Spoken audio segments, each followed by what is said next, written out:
SCO में त्रिशक्ति और इस पर अमेरिकी मीडिया ने क्या कहा है, यह भी हम जरा देखते हैं कि अमेरिकन मीडिया इसे कैसे देख रहा है। बिग वॉल के माध्यम से हम कुछ महत्वपूर्ण बातें आपको हम बताने जा रहे हैं। तो एससीओ में त्रिशक्ति पर अमेरिकन मीडिया, टाइम मैगजीन ने क्या कहा?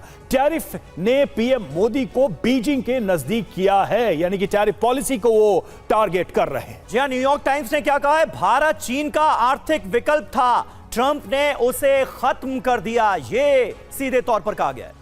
और वॉल स्ट्रीट जर्नल की तरफ से कहा गया कि भारत चीन की दोस्ती से अमेरिकी बाजारों पर असर होगा। इस दोस्ती को वो इंपैक्ट के रूप में देखते हैं अमेरिका के अंदर। जी हां, ब्लूमबर्ग भी कह रहा है टैरिफ ने चीन भारत को एक साथ लाया है और इसके लिए डोनाल्ड ट्रंप की टैरिफ पॉलिसी को वो भी जिम्मेदार ठहराता नजर। फाइनेंशियल टाइम्स की तरफ से कहा गया कि ट्रंप की टैरिफ नीति उल्टी पड़ सकती है। ये ट्रंप को एक तरीके से कॉशन भी दे रहे हैं, चेता भी रहे हैं। जी हां, द इकोनॉमिस्ट ने कहा है ट्रंप के बेमतलब के फैसलों ने भारत को अमेरिका से दूर कर दिया। तो सबको हैरत हो रही है, सारे अखबार अमेरिका के अंदर जो मैगजीन्स हैं वो इसके बारे में लिख रही हैं, लेकिन ताज्जुब इस बात का है कि ट्रंप को अभी भी अपनी गलती का एहसास नहीं। और वो सीएनएन का जिक्र करना जरूरी होगा क्योंकि ट्रंप के निशाने पर सबसे ज्यादा सीएनएन ही रहता है और सीएनएन कह रहा है कि ट्रंप ने वैश्विक संबंध बिगाड़े हैं। तो अमेरिकन मीडिया की तरफ से ऐसे इसको देखा जा रहा है। मनीष, अमेरिका की जितनी मीडिया हाउसेस हैं, चाहे मैगजीन्स हो, चैनल्स हो,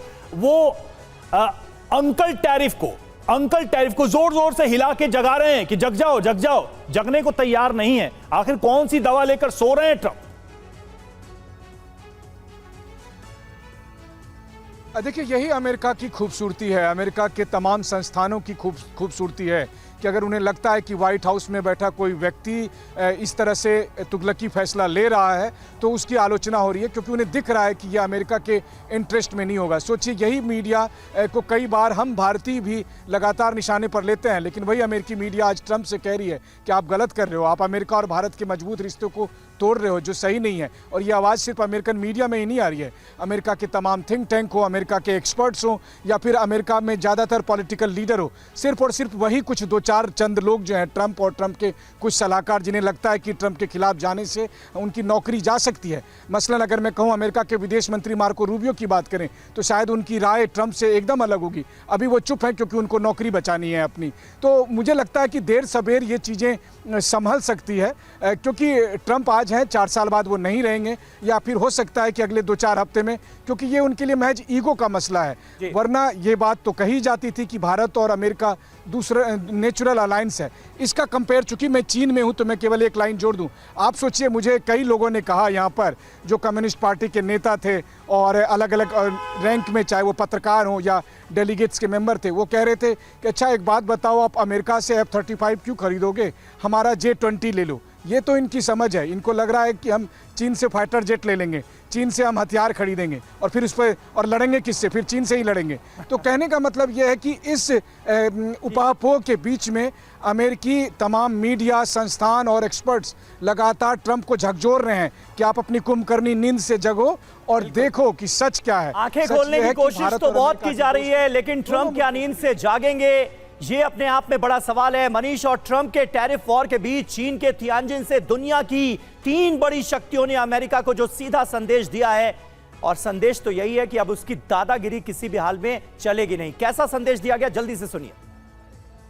कठिन से कठिन परिस्थितियों में भी भारत और रूस हमेशा कंधे से कंधा मिलाकर चले हैं। हमारा करीबी सहयोग न केवल दोनों देशों के लोगों के लिए बल्कि वैश्विक शांति, स्थिरता और समृद्धि के लिए महत्वपूर्ण है।